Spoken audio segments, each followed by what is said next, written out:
Assalamualaikum warahmatullahi wabarakatuh. Perkenalkan, nama saya Francisca Anggreni dengan NPM 2301 05 1002 dari Prodi D3 Perpajakan. Di sini saya akan mereview materi terkait kertas kerja audit.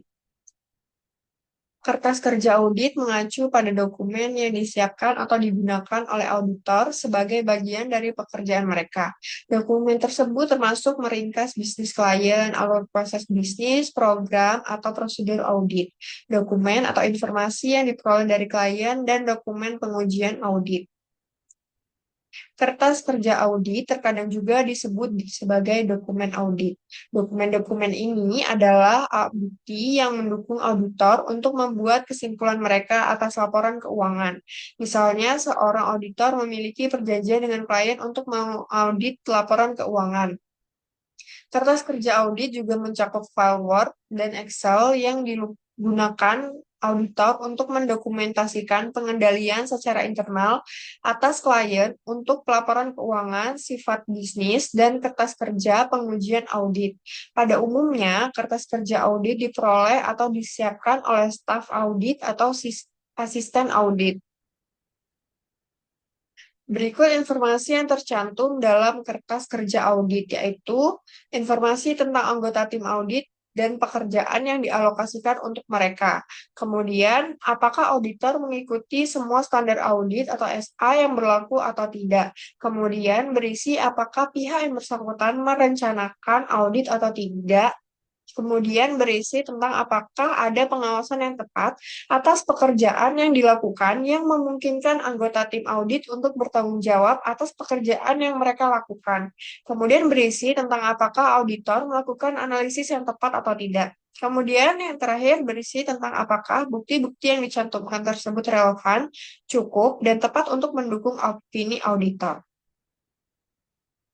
Kemudian di sini ada jenis berkas audit. Secara garis besar, berkas audit terbagi menjadi dua jenis. Yaitu yang pertama ada berkas audit permanen atau permanent audit file. File audit permanen berisi informasi yang terus berkelanjutan dan relevan untuk masa depan.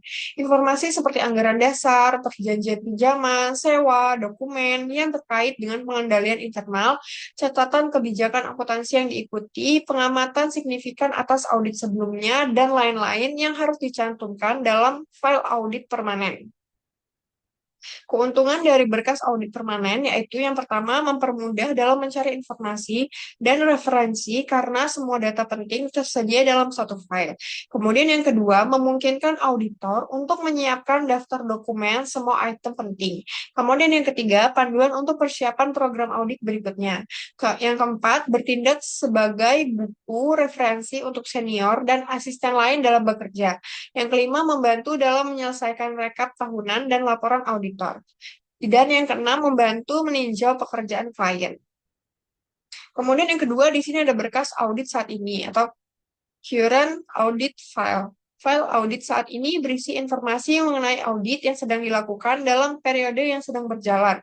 File audit ini mencakup informasi seperti laporan keuangan dan laporan audit, neraca saldo dan lembar kerja, catatan mengenai risiko pengendalian internal, konfirmasi eksternal yang diterima, pernyataan auditor, dan jawaban yang diterima dari manajemen, dan lain-lain. Kemudian di sini ada faktor yang mempengaruhi variasi kertas kerja audit. Ya. Itu yang pertama, ukuran dan tingkat kompleksitas. Ukuran dan tingkat kompleksitas informasi yang dicari dari setiap klien bisa sangat berbeda satu sama lainnya. Jika tingkat kompleksitas bisnisnya berbeda, maka bentuk dari audit juga otomatis akan berbeda.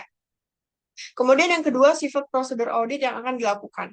Beberapa pengujian sangat mudah dan beberapa pengujian bisa sangat rumit. Ini bergantung pada faktor pertama yang sudah dijelaskan, yaitu ukuran dan tingkat kompleksivitas.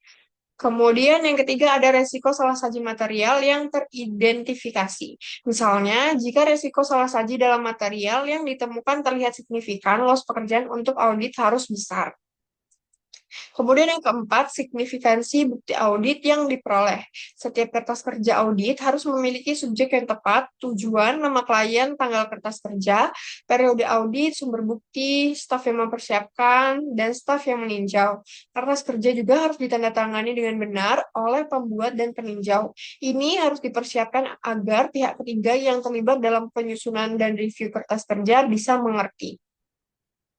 Kemudian ada hal-hal yang mempengaruhi isi kertas kerja audit, yaitu yang pertama ada sifat keterlibatan, yang kedua bentuk laporan auditor, yang ketiga sifat dan kompleksitas bisnis klien, yang keempat sifat dan kondisi catatan klien, dan kelima tingkat ketergantungan pada pengendalian internal.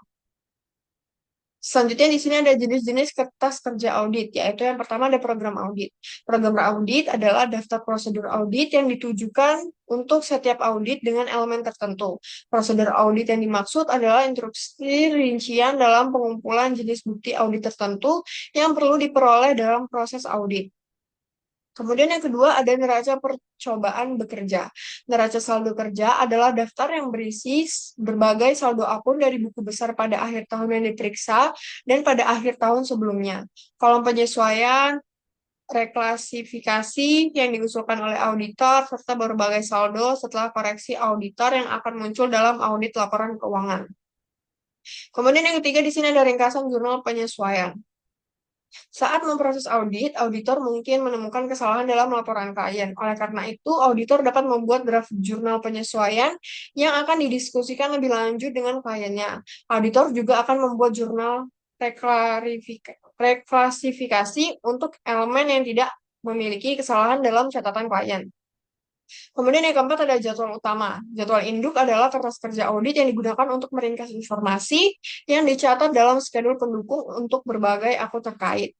Kemudian yang kelima ada jadwal pendukung. Kertas kerja pendukung juga diperlukan oleh auditor untuk menguatkan informasi keuangan dan operasional yang telah dikumpulkan. Jadwal pendukung juga perlu menyajikan berbagai kesimpulan yang telah dibuat oleh auditor. Kemudian di sini ada contoh kertas kerja audit, yaitu yang pertama ada dokumen audit tentang sifat bisnis klien, kemudian ada dokumen audit rapat tim, kemudian ada bukti proses perencanaan termasuk program audit dan setiap perubahannya, dan selanjutnya ada bukti pertimbangan auditor atas pekerjaan audit internal dan kesimpulan yang dicapai, kemudian ada analisis transaksi dan saldo, lalu ada analisis rasio dan tren yang signifikan, dan rasio salah satu material yang diidentifikasi dan dinilai. Baik, sekian yang dapat saya sampaikan. Untuk kurangnya saya mohon maaf. Saya akhiri. Wassalamualaikum warahmatullahi wabarakatuh.